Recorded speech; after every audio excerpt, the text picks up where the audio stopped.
Oke, pada kesempatan yang kali ini, saya akan menjelaskan modul kelima dari buku ini di halaman 235 tentang Applying Formulas and Function. Oke, kita mulai. Ya, oke guys. Kali ini saya akan beritahu cara menjumlahkan nilai dalam rentang sel. Caranya, mendrag sel yang akan kita jumlahkan. Misalkan sini saya akan menjumlahkan A1 sampai C1. Di tab home kita cukup mengklik auto sum yang terdapat di editing. Ya, dengan begitu dia akan mengeluarkan hasil di pojok kanan. Cara lain itu dengan cara misalkan kita akan meletakkan jawabannya di sini, di sel H1. Di formula bar kita tulis sama dengan sum dalam kurung sel A1 titik 2 sampai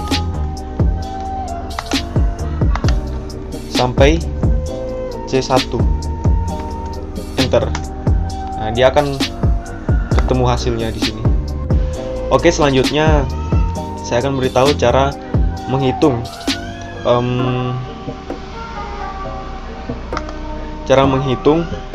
sel yang berisi nilai numerik. Oke, misalkan di sini saya sudah memiliki sel yang ada angka, kita cukup mendrag saja. Jadi ini total ada 5 sel yang berisikan angka.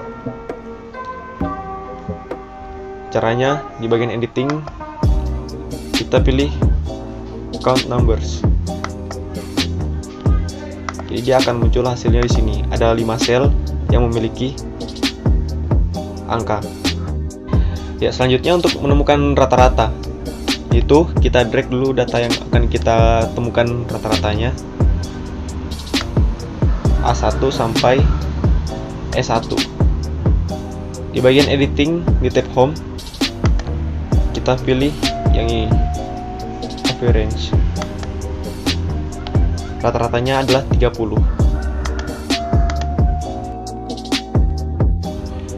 Oke, yang selanjutnya yaitu cara menemukan nilai terendah dalam rentang data.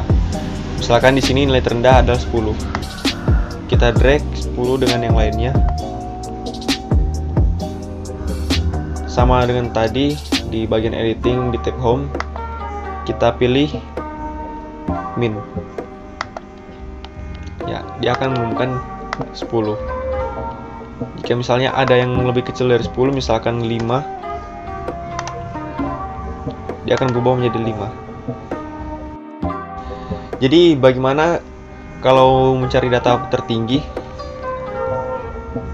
Yaitu misalkan di sini data tertingginya adalah 50. Kita sudah tahu di bagian di tab home bagian editing pilih yang max. Dia akan menemukan 50. Misalkan 30 kita ingin ubah 100, dia akan berubah menjadi 100. Oke, Excel juga bisa kita jadikan sebagai kalkulator.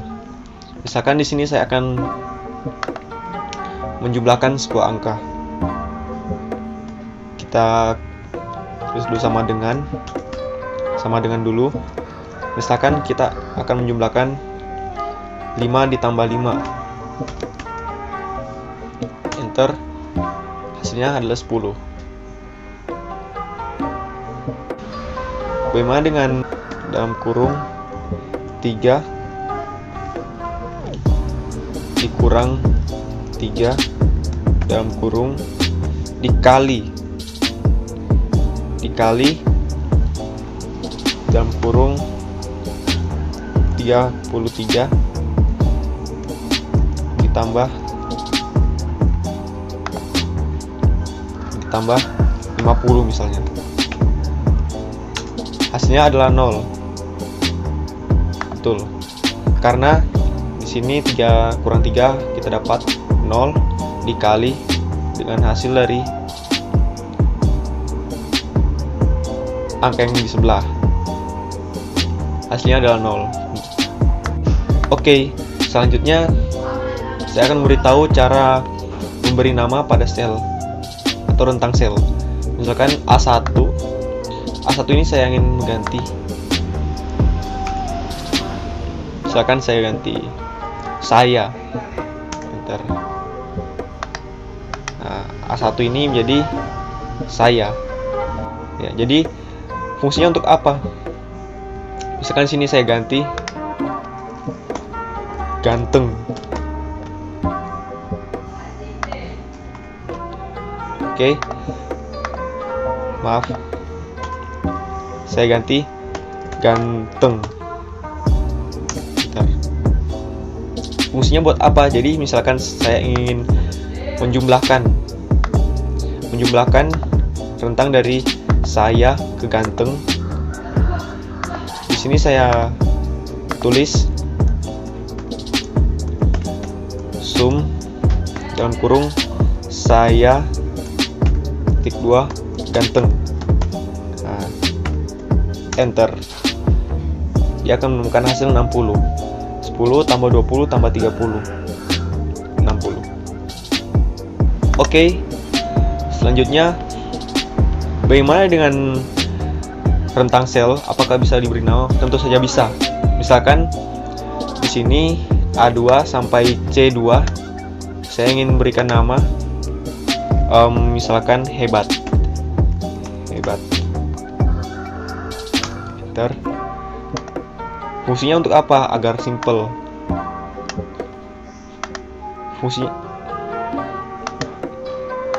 Fungsinya untuk apa? Jadi salah satu fungsinya seperti ini. Ini sel hebat ini. Misalkan kita ingin menjumlahkan.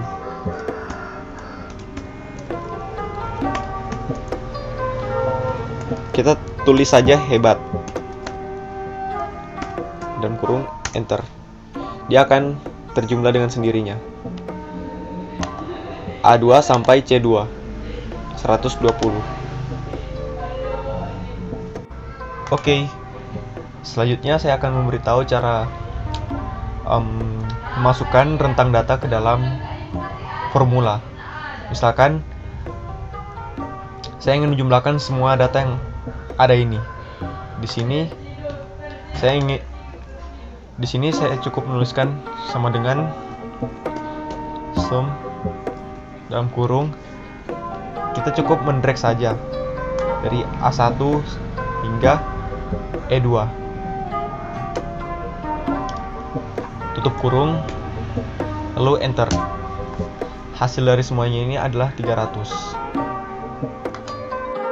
Oke, itu yang bisa saya bagi kepada teman-teman. Kekurangan dari video ini saya mohon maaf. Semoga bermanfaat ke depannya nanti.